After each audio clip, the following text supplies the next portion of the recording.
अस्सलाम वालेकुम नाज़रीन, गुलिस्तान न्यूज़ देख रहे हैं आप। दिन के 2:30 बज चुके हैं। खबरनामे के साथ मैं हूं ज़ुहूर लुलाबी। नाज़रीन, खबरनामे में आज मुतअद्दिद खबरें आया चाहती है।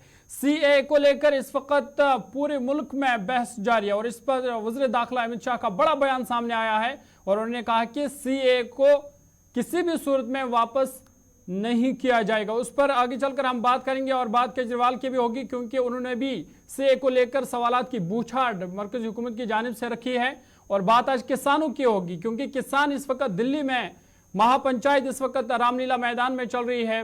क्या कुछ उनके मुतालबात हैं, उस पर भी आगे चलकर बात करेंगे।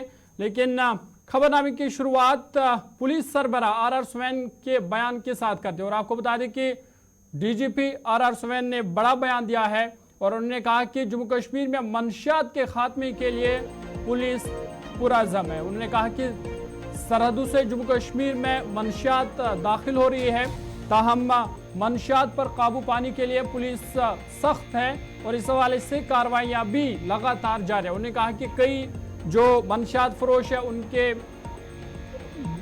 जो जायदाद है वो सीज की जा रही है और साथ ही उन्होंने इस बात को फिर से दोहराया कि मंशियात के कारोबार में मुलव्वस किसी पर भी रहम नहीं किया जाएगा। जो भी मंशियात में मुलव्वस होगा उन पर सख्ती बरती जाएगी। आपको बता दें कि पुलिस की जानिब से छन्नी जम्मू में आज एक तकरीब का इनेकाद किया गया था,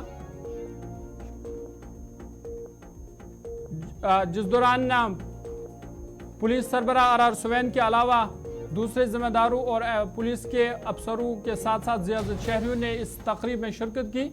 इस मौका पर जहां पुलिस सरबराह आर सुवैन ने ड्रग एडिक्शन सेंटर का इफ्तिताह किया, वहीं पर उन्होंने ज़राए इब्लाग से बात करते हुए बताया कि जम्मू कश्मीर में मंशियात के खात्मे के लिए जम्मू कश्मीर पुलिस पुरअज़्म है, ताहम इस पर मुकम्मल रोक लगाने के लिए अवाम का ताउन बहुत ज़रूरी है। उन्होंने कहा कि पुलिस अवाम का साथ दे ताकि मिलजुल कर इस मंशियात पर मुकम्मल तौर से इस पर काबू पाया जा सके। साथ ही उन्होंने कहा कि मंशियात फरोख्त के खिलाफ पुलिस की कार्रवाई लगातार जारी रहेगी और जो भी मंशियात में मुलव्वस हैं उन पर किसी किस्म का रहम नहीं किया जाएगा।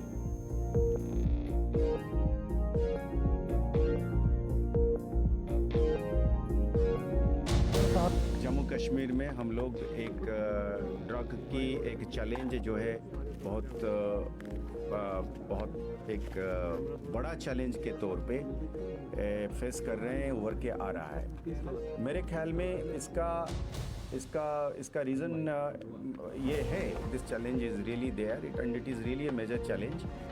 उसका वजह ये है कि इससे पहले हमारे पास जो चरस बेस्ड था, कैनबिस की जो थी, वो एक डोमेस्टिक होम ग्रोन चैलेंज थी और उसकी कॉन्सिक्वेंसेस सब लोगों को पता है, वो लिमिटेड थी। अब जब ये हार्ड ड्रग्स की तरफ चला गया, जिसमें हम हेरोइन और ब्राउन शुगर की बात करते हैं, इसका चैलेंज इसलिए आ रहा है कि ये बाहर से आ रहा है। इसको टनल को दोनों साइड से खोदनी पड़ेगी, यानी कि it has to be addressed. इसको जूझने के लिए दो तरफा हमला करना पड़ेगा। एक, जैसे सब लोग कहते हैं कि डिमांड साइड और एक है सप्लाई साइड। तो सप्लाई साइड से तो पुलिस कोएर्सिव एक्शन से, लॉ से लोगों को अरेस्ट करना और जो इसमें डीलर्स हैं, बिजनेस करते हैं, इसको लेकर इसको एक ऑर्गेनाइज्ड क्राइम के तौर पे, प्रॉफिट के तौर पे करते हैं, उनके खिलाफ सख्त से सख्त कानूनी कार्रवाई, इसमें प्रॉपर्टी अटैचमेंट्स भी होनी चाहिए और डिसइंसेंटिवाइज हो जानी चाहिए कि इसमें करने वाला को कोई फ़ायदा नहीं होगा। वो वाला कार्रवाई एक तरफ और डिमांड के ऊपर भी साथ में, मतलब एक्शन। तो डिमांड वाली जो एक्शन है वो बड़ा कठिन है, क्योंकि जैसे सब लोग कहते हैं कि इसमें जब वो अपने आप में वो ऐसी चीज़ है कि जो इसमें कंजम्पशन करता है और वो अपना खुराक, अपना पैसे जुगाड़ करने के लिए दूसरे को फिर वो कर देता है। जैसे हमने टेररिज्म में, यूएपीए में हमने टेररिस्ट के खिलाफ जिस लेवल पे कार्रवाई करते हैं, और एक हमने, आप लोग सब लोगों को पता है कि उसमें एक बहुत विजिबल इम्पैक्ट आया है जब हमने टेरर इकोसिस्टम के खिलाफ काम करा। हमने वहाँ पे क्या करा? चलिए आगे बढ़ते हैं, बात किसानों की करते हैं और आपको बता दें कि किसानों का एहतजाज लगातार 5वें हफ्ते भी जारी है और दिल्ली के रामलीला मैदान में महापंचायत किसानों की इस वक्त जारी है। बड़ी खबर आपको बता रहे हैं दिल्ली से, यहाँ पे दिल्ली के रामलीला मैदान में किसानों की महापंचायत जारी है और दिल्ली पुलिस ने इस हवाले से सिक्योरिटी के वसी इंतजाम किए हैं। वहीं किसानों का कहना है कि अगर हुकूमत ने उनके मुतालबात न माने तो उनकी जदोजहद जो है वो जारी रहेगी। आपको बता दें कि लगातार पिछले कई हफ्तों से किसान सड़कों पर है और कई मुतालबात है जो हुकूमत के सामने रखे गए हैं। और इससे पहले भी अगरचे हुकूमत की जानिब से कई मीटिंगें हुई, ताहम कोई साबित नतीजा नहीं निकला ताकि ये एहतजाज खत्म हो सके, जिसकी वजह से किसान लगातार सड़कों पर है। और फिलहाल दिल्ली में जो है किसान महापंचायत इस वक्त किसानों की जारी है और किसान दिल्ली में एमएसपी समेत कई मुतालबात को लेकर ये महापंचायत कर रहे हैं, जिस हवाले से पुलिस ने भी सख्त इंतजाम किए हैं।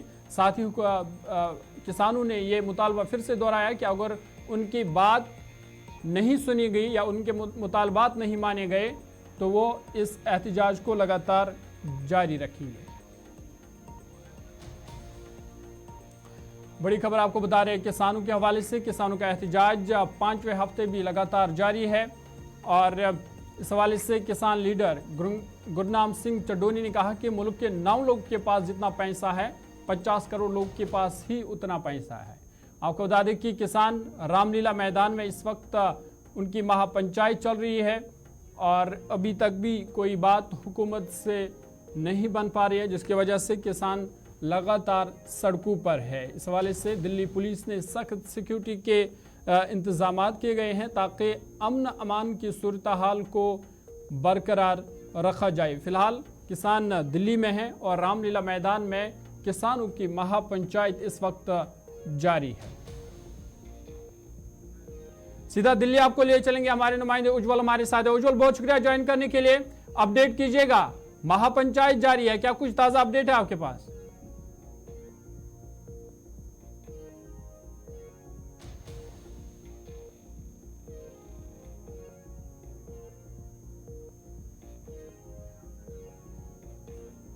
चलिए उज्जवल से दोबारा रब्ता करने की कोशिश करेंगे। आपको बता दें कि किसान लगातार बज़द है एमएसपी को लेकर, मुआवजे को लेकर, और इस हवाले से किसानों का एहतजाज लगातार जारी है। करीबन आज 5वां हफ्ता है कि 5वें हफ्ते भी ये एहतजाज अभी भी रुकने का नाम नहीं ले रहा है।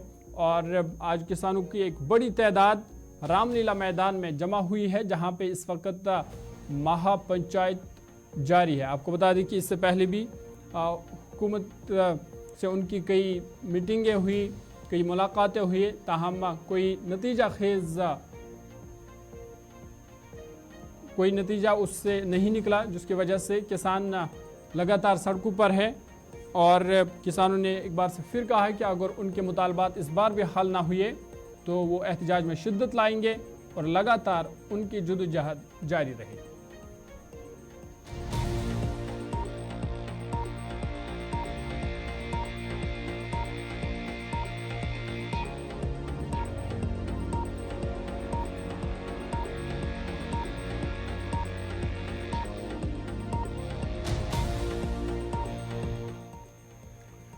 चलिए आगे बढ़ते हैं, बात वन नेशन वन इलेक्शन के हवाले से करते हैं, क्योंकि वन नेशन वन इलेक्शन के हवाले से अहम पेशरफ्त हुई है और कमेटी ने सदर जमहूरिया को रिपोर्ट पेश कर दिया है। बड़ी खबर आपको बता रहे हैं वन नेशन वन इलेक्शन के हवाले से, क्योंकि वन नेशन वन इलेक्शन के हवाले से जो कमेटी बनाई गई थी उन्होंने सदर जमहूरिया द्रौपदी मुर्मू को रिपोर्ट पेश कर दी है।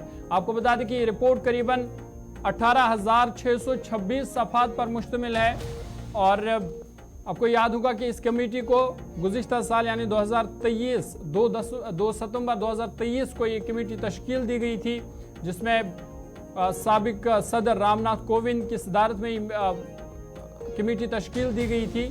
और वन नेशन वन इलेक्शन से मुतल्लिक आलस्ता कमेटी ने आज राष्ट्रपति भवन में सदर जमहूरिया द्रौपदी मुर्मू से मुलाकात की और अपनी रिपोर्ट सदर जमहूरिया को पेश किया। आपको बता दें कि रिपोर्ट 18,626 सफ़हात पर मुश्तमिल है और इस कमेटी में साबिक सदर रामनाथ कोविंद, वज़ीर दाखिला अमित शाह, मरकज़ी वज़ीर राम मेघवाल और गुलाम नबी आज़ाद समेत दीगर लोग शामिल हैं, जो आज राष्ट्रपति भवन में, जिन्होंने आज सदर हिंद द्रौपदी मुर्मू से मुलाकात की और वन नेशन वन इलेक्शन के हवाले से अपनी रिपोर्ट पेश की। आपको याद होगा कि 2 सितंबर 2023 को इस कमेटी को तश्कील दिया गया था और तश्कील के बाद स्टेक होल्डर्स और माहिरीन ने करीबन 191 दिनों के तहकीकाती काम के साथ आज रिपोर्ट जो है वो पेश कर दी, यानी 191 डेज के बाद ये रिपोर्ट कमेटी ने पेश की है।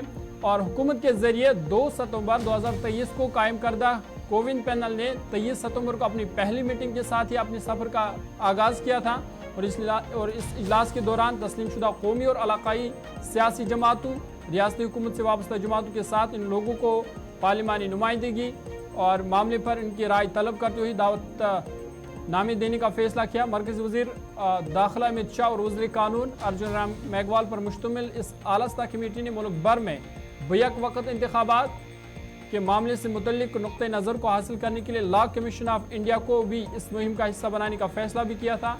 और साबिक सदर जमहूरिया रामनाथ कोविंद की क़यादत में मुनक़दा कमेटी का अहम मिशन लोकसभा, असम्बली और बल्दियाती इंतखाबात को मुल्क के बेहतरीन मफाद में हम आहंग करने के रास्ते तलाश करना था।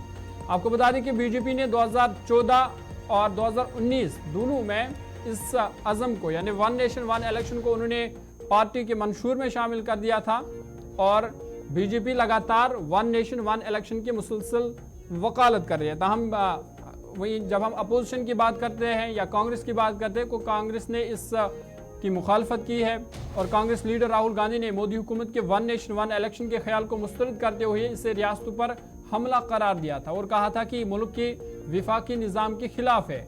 राहुल गांधी का ये बयान उस वक्त सामने आया था जब हुकूमत ने रामनाथ कोविंद की सरबराही में एक आलस्ता कमेटी कायम की और मुल्क में बैक वक्त इंतखाबात के इनेकाद के इम्कान तलाश करते हुए रिपोर्ट मरतब करने को कहा। और कांग्रेस लीडर अधीर रंजन चौधरी पहले इस कमेटी का हिस्सा बनने से उनने इनकार कर दिया था। ताहम बीजेपी की बात करें तो बीजेपी के मंशूर में ये शामिल था कि वन नेशन वन इलेक्शन लागू किया जाए और फिलहाल जो इसके लिए कमेटी तश्कील दी गई थी जिनमें वज़ीर दाखिला अमित शाह, रामनाथ कोविंद और गुलाम नबी आज़ाद शामिल है, इन्होंने आज पहली रिपोर्ट जो है वो सदर द्रौपदी मुर्मू को पेश की।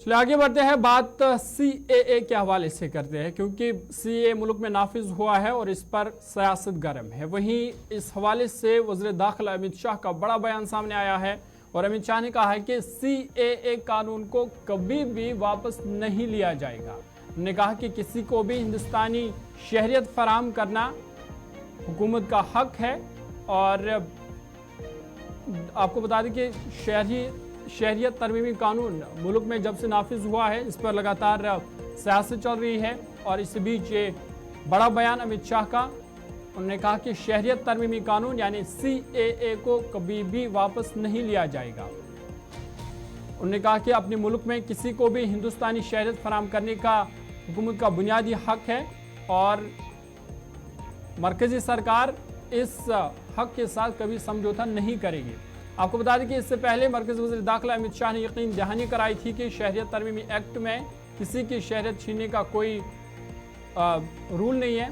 ताहम इस हवाले से अब उन्होंने कहा कि किसी को भी हिंदुस्तानी शहरियत फराहम करना हुकूमत का हक है और साथ ही एक निजी चैनल से गुफ्तगू करते हुए उन्होंने कहा कि CAA कानून को कभी भी वापस नहीं लिया जाएगा।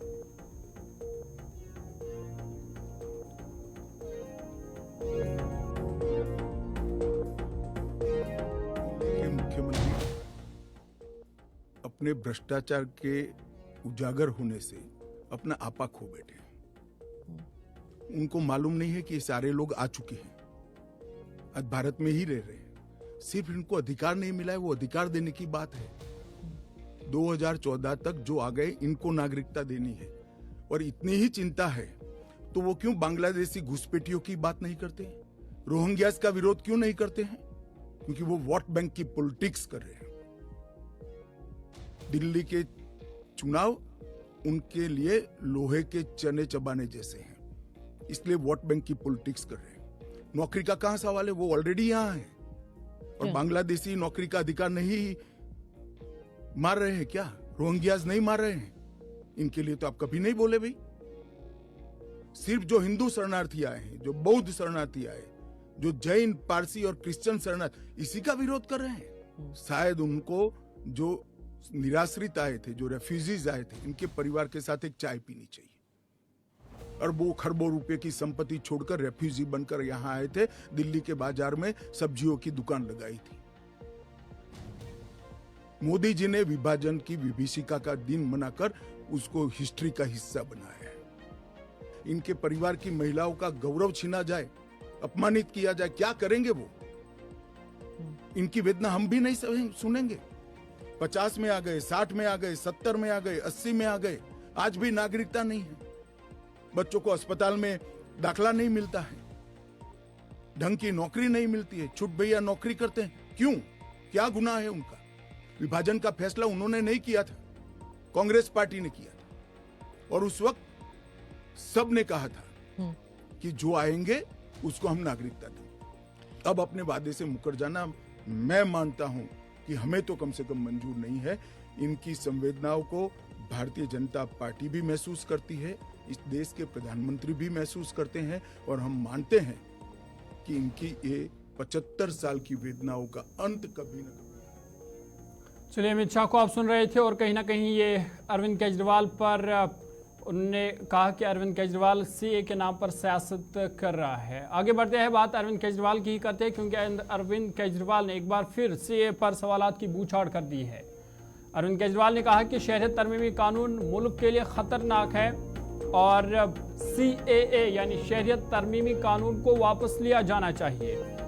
दिल्ली के वज़ीर आला अरविंद केजरीवाल का बड़ा बयान, उन्होंने मरकज़ी हुकूमत को निशाना बनाते हुए कहा कि ये कानून मुल्क के लिए खतरनाक साबित हो सकता है, और उन्होंने कहा कि सीएए को वापस लेना चाहिए। साथ ही उन्होंने कहा कि अमित शाह ने मेरे सवालों का जवाब नहीं दिया। अरविंद केजरीवाल ने कहा कि अक़लियतों के लिए घर, रोजगार या दीगर वसाइल हैं, वो कहां से उनके लिए लाए जाएंगे, क्योंकि यहाँ पे पहले ही जो मुल्क के नौजवान हैं वो बेरोजगार है, महंगाई है। ताहम अब अक़लियतों को मुल्क में लाया जा रहा है बांग्लादेश, पाकिस्तान और अफगानिस्तान से, और उन्होंने कहा कि उनके लिए घर, रोजगार या दूसरे वसाइल पैदा करना मुश्किल है। उन्होंने कहा कि सीए की आमद के साथ ही जब मुल्क आज़ाद हुआ था तब जितने लोग यहाँ हिजरत कर चुके उससे ज़्यादा लोग अब हिजरत करेंगे, क्योंकि वहाँ के मुल्कों में गुर्बत है। उन्होंने कहा कि पाकिस्तान, अफगानिस्तान, बांग्लादेश में 2.5 से 3 करोड़ अक़लियती है, वहाँ गुर्बत है और उनके पास रोज़गार नहीं है। और उन्होंने कहा कि अगर उनमें से आधे अक़लियती भी हिंदुस्तान आ जाते हैं तो वो यहाँ आबाद होंगे, जिसके बाद अपने लोगों के लिए मुश्किलात खड़े होंगे। अरविंद केजरीवाल ने कहा कि सीए कानून मुल्क के लिए ख़तरनाक है और इसे वापस लिया जाना चाहिए। साथ ही उन्होंने वज़ीर दाखिला अमित शाह के बयान पर कहा कि जो मैंने सवालात किए थे उनका वज़ीर दाखिला अमित शाह ने जवाब नहीं दिया। का बयान सुना माननीय गृह मंत्री जी का। अपने पूरे बयान में जो प्रश्न मैंने कल उठाए थे उसका किसी भी एक भी प्रश्न का उन्होंने जवाब नहीं दिया। उन्होंने केवल मुझे गाली गलौज किया है, केजरीवाल भ्रष्ट है, केजरीवाल ये है, केजरीवाल ऐसा है, केजरीवाल वैसा है। मुझे छोड़ दीजिए, मैं इंपॉर्टेंट नहीं हूं, देश इंपॉर्टेंट है, देश के 140 करोड़ लोग इंपॉर्टेंट हैं, उनकी बात करते हैं। मैं आपसे पूछना चाहता हूं कि आज हम पूरा देश मिलके, सारी सरकारें मिलके अपने देश के बच्चों को रोजगार देने में असमर्थ हैं। जो इतनी भारी संख्या में बाहर से आप पाकिस्तान, बांग्लादेश के लोगों को हमारे देश में लाके बसाना चाहते हो, उनको नौकरियां कहां से दोगे? उनके लिए नौकरियां कहां से आएंगी? पहले अपने बच्चों के लिए तो नौकरी का इंतजाम कर लो। ये मेरा कल मूल प्रश्न था। उनके लिए घर कहां से आएंगे जो आप इतनी बड़ी संख्या में पाकिस्तान से, बांग्लादेश से लोगों को लाके अपने देश में बसाना चाहते हो, माइग्रेशन करवाना चाहते हो? वो उनके लिए घर, उनके लिए नौकरियां, उनके लिए संसाधन कहां से आएंगे? अपने देश में इतनी गरीबी है, अपने देश में ऑलरेडी लोगों के पास नौकरियां नहीं है, घर नहीं है, उनको कहां से लाके बसाओगे? आजादी के बाद काफी बड़े स्तर के ऊपर माइग्रेशन हुआ था, बहुत सारे लोग भारत से पाकिस्तान और बांग्लादेश गए थे और बहुत सारे लोग वहां से इधर आए थे। अब जो ये माइग्रेशन इस सीए की वजह से होने वाला है, ये उससे कहीं ज्यादा बड़ा माइग्रेशन होने वाला है। पाकिस्तान, बांग्लादेश, अफगानिस्तान, इनका कहना है कि सीए के तहत इनके अल्पसंख्यक जो हैं वो अगर भारत में आके रहना चाहेंगे तो उन्हें उस बात की मंजूरी दी जाएगी, उन्हें हमारे भारत की नागरिकता दे दी जाएगी। इन तीनों देशों में मिला के लगभग 2.5 से 3 करोड़ अल्पसंख्यक रहते हैं। पाकिस्तान, बांग्लादेश और अफगानिस्तान में मिला के लगभग 2.5 से 3 करोड़ अल्पसंख्यक रहते हैं। वहां बहुत गरीबी है, उनके पास रोजगार नहीं है। इधर पीपल्स कॉन्फ्रेंस के सरबराह सज्जाद गनी लोन का भी सीए पर बड़ा बयान सामने आया और उन्होंने कहा कि रिलीजन के नाम पर इसमें डिस्क्रिमिनेशन हुआ है। श्रीनगर में एक तकरीब के दौरान सज्जाद गनी लोन ने इन बातों का इजहार किया है। क्या कुछ कहा है सीए को लेकर, आपको सुनाते हैं। आपको बता दें कि सज्जाद गनी लोन आज श्रीनगर में एक तकरीब से खिताब कर रहे थे, जहां पे कई लोगों ने पीपल्स कॉन्फ्रेंस पार्टी में शिरकत की। इस मौके पर सज्जाद गनी लोन ने सीए पर कहा कि इसमें रिलीजन के नाम पर यह कानून लाया गया है और उन्होंने कहा कि ऐसा नहीं होना चाहिए था। सज्जाद गनी लोन क्या कुछ कह रहे हैं वो आपको सुनाते हैं। नहीं, हमें लगता है वो डिस्क्रिमिनेटिव है, राइट। जो ह्यूमन राइट्स हैं, human rights based on human beings होता है, not based on religion. So if you feel अगर परसिक्यूशन है, every human being has a feeling of being persecuted, और any human being can have a feeling of being persecuted, and I don't think persecution should be defined by religion. Persecution should be defined by persecution. हमारा अपना alliance है, वो अलग, हम अपना कोई alliance हमारा अपना है। हाँ, नहीं, वो अपना उनका करें। हमने पहले भी बोल दिया, देखिए वो आप PhD की बात करें, बिकॉज वो तो वो वाला है। चलिए, इसके साथ अभी तक के उर्दू खबरनामे में फिलहाल इतना ही। अपने मेजबान ज़ुहूर लोलावी को दीजिए इजाज़त। देश दुनिया की बाकी खबरों के लिए आप देखते रहिए गुलिस्तान न्यूज़।